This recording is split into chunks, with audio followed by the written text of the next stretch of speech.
biasanya yang dimakan untuk pitik. Iya, iya, iya. Nah ini ada sebuah ini ya, ikan tiram itu bercakap kuat, tapi tidak dikonsumsi makanan bagi pitik. Nah mekanisme makannya itu kayak apa? Karena bercakap kuat.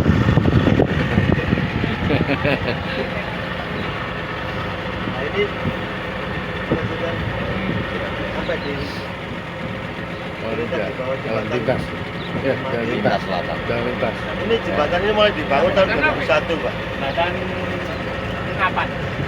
Antara hubungan antara Sumali sama Kendal. CLS ini Pak. Sebelah kiri ini Sendang Biru. Kalau ke kanan 15 km nanti Balikambang. Ye. Jadi ini kita ini lebih banyak oksigen daripada pohon lain di daratan.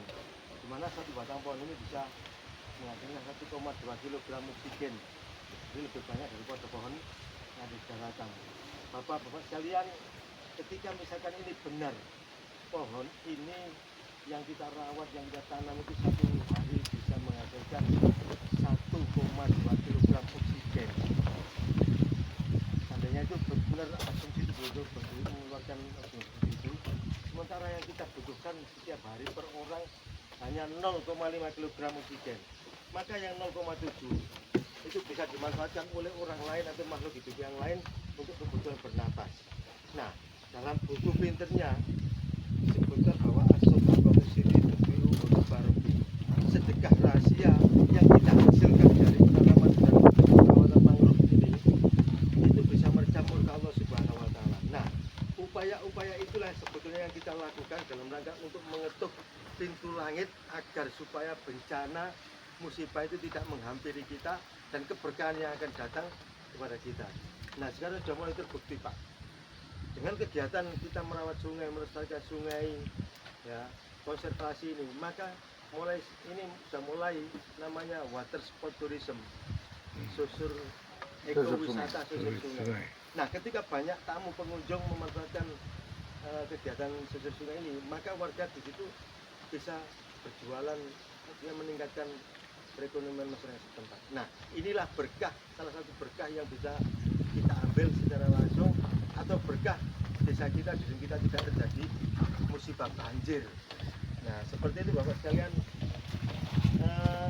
yang kita lakukan memang bisa dianalogkan dengan peristiwa seekor burung pipit dan atau semut yang kesana kemari dengan paruhnya mengambil air, kemudian mendapatkan cibiran dari seekor cicak. Ngapain kamu burung pipit? Bos, aku ngambil air dengan paruhku ini, biarpun tidak signifikan dengan api Namrud yang bakar Nabi Ibrahim, tapi minimal aku berpihak pada kebenaran. Nah, inilah kebenaran yang kita lakukan, biarpun tidak signifikan dengan kerusakan yang terjadi di sini, tapi kita tetap berupaya dan melakukan perbaikan-perbaikan di sini. Nah, misalkan Bapak sekalian, apa yang kita lakukan itu masih belum bisa mencapai apa yang kita harapkan terkait dengan lingkungan di sini, maka kami sangat berharap bantuan uluran tangan baik dari akademisi maupun dari instansi, terutama kalau sekarang hadir Bapak Dirjen Kementerian Desa dan Bapak Staf Presiden, untuk berkenan nanti bisa membantu kami warga di sini dalam rangka upaya melestarikan lingkungan, melestarikan budaya, melestarikan kehidupan yang ada di desa kami, di Desa Sidotadi, Kecamatan Gedangan, Kabupaten Malang. Saya kira itu sebagian yang bisa kita